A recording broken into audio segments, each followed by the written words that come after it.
Oh, still attached. Hello everyone and welcome back to another episode of Bedtime Stories with Hannah. It's nearly the weekend, so if you've been back at school this week, you get a couple of days off. Don't you worry, hopefully the sun will stay shining and we can all go out and have an amazing time, whether we go on a bike ride or a walk or we get out those paddling pools and we go for a swim. But either way, we're gonna have a great weekend. So speaking of the sun shining, that brings me to the book that we are going to read today. It's a little bit different from some of the ones that we've been reading so far, but it's still, I think, a really, really good book. So the book I have chosen for you guys today is The Owl Who Was Afraid of the Dark.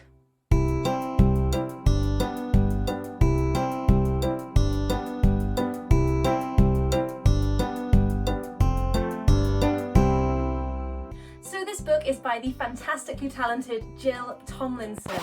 I know, it's not Julia Donaldson. Ah! Have I gone insane? Maybe. But we're going to read lots of books as we go along this journey together, so I thought, why not today? So what I really love about this book is that it actually has a really important lesson about how you don't have to be afraid of certain things if you just go and learn about them, go and educate yourself. So we're going to go on this journey together and see if we can't overcome some of our fears. Here we go. Plop was a baby barn owl. He lived with his mummy and daddy at the top of a tall tree. Plop was the same as every other baby barn owl that has ever been, except for one thing. He was afraid of the dark. I don't want to be a night bird, Plop told his mummy. Dark is nasty. You don't know that, she said. You'd better find out about the dark before you make up your mind. Look, there's a little boy down there. Go and ask him. So Plop, who was quite new at flying, took a deep breath and flew down. Oh, cried the little boy as Plop landed with a somersault. Hello, said Plop. I've come to find out about the dark. Oh, said the boy. Dark is exciting, especially tonight. We're going to have fireworks. Does it have to be dark? Asked Plop. Of course, replied the boy. You can't see the fireworks unless it's dark. Look out for them later. Well, said Mrs. Barn Owl when Plop arrived back at the nest. The little boy says dark is exciting, said Plop. I still do not like it at all, but I will watch the fireworks if you will sit by me. We will sit by you, said his mummy and daddy. So that is what they did. When the very last firework had faded away, Mr. Barn Owl went hunting. All night he brought food back to Plop until daylight came and it was time for bed. Halfway through the morning, Plop woke up. Mrs. Barn Owl opened one bleary eye. Plop, dear, she said, why don't you find out some more about the dark? Go and ask that old lady in the deck chair. Plop landed by the old lady with a thump. Hello, he said. I've come to ask you about the dark. I want to go hunting with Daddy, but he always goes hunting in the dark and I'm afraid of it. How very odd, said the lady. Now, I love the dark. Dark is kind. I can forget that I am old and I can sit and remember all the good times.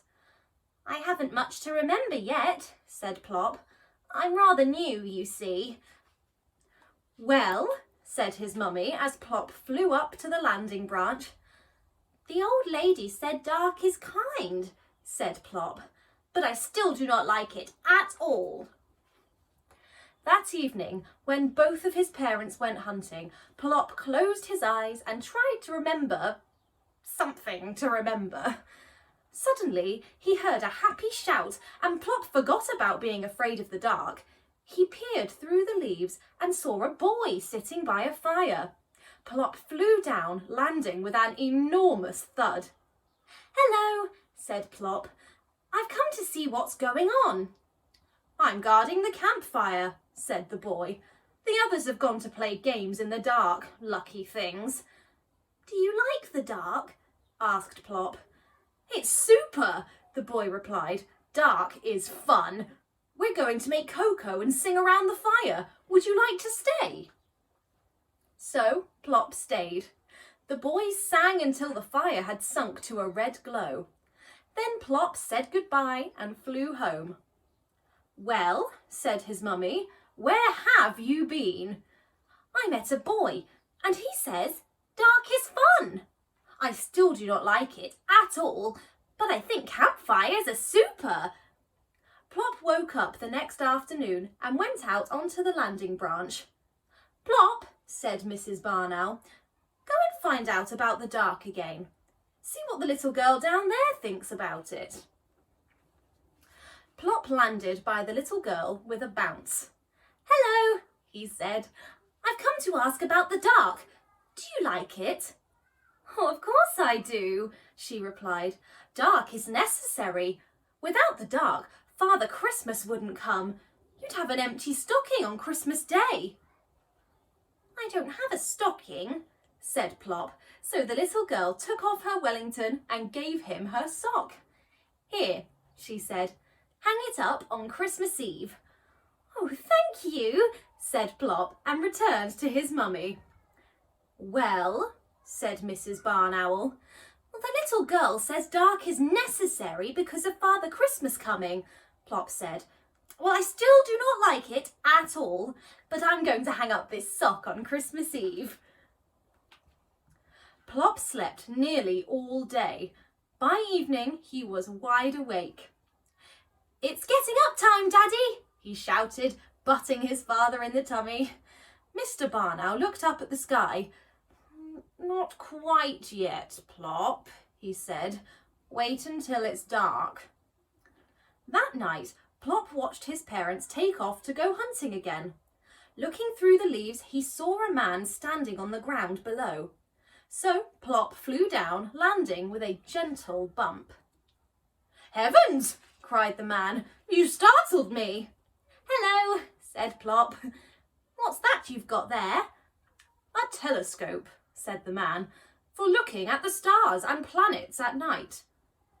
I don't like the dark very much, said Plop.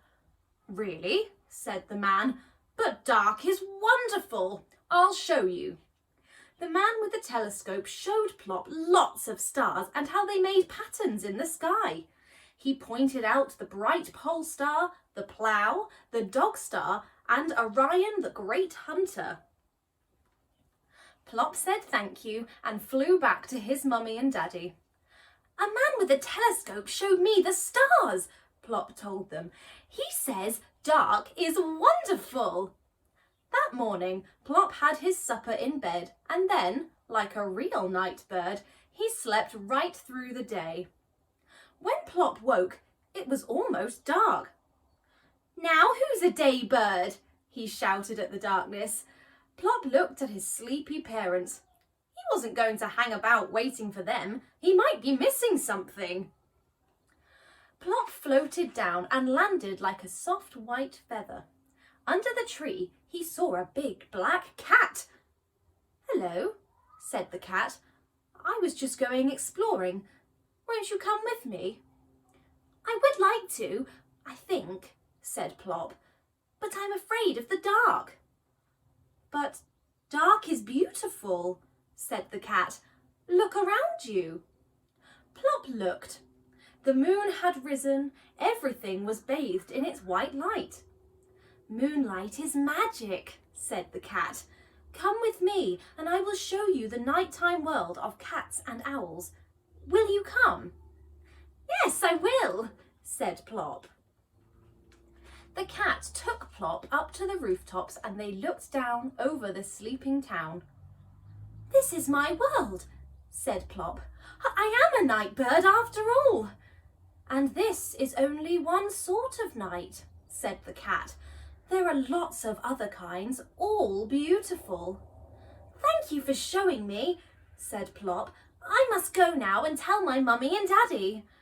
Good night, said the black cat, and many, many good nights. Plop flew straight back to his tree.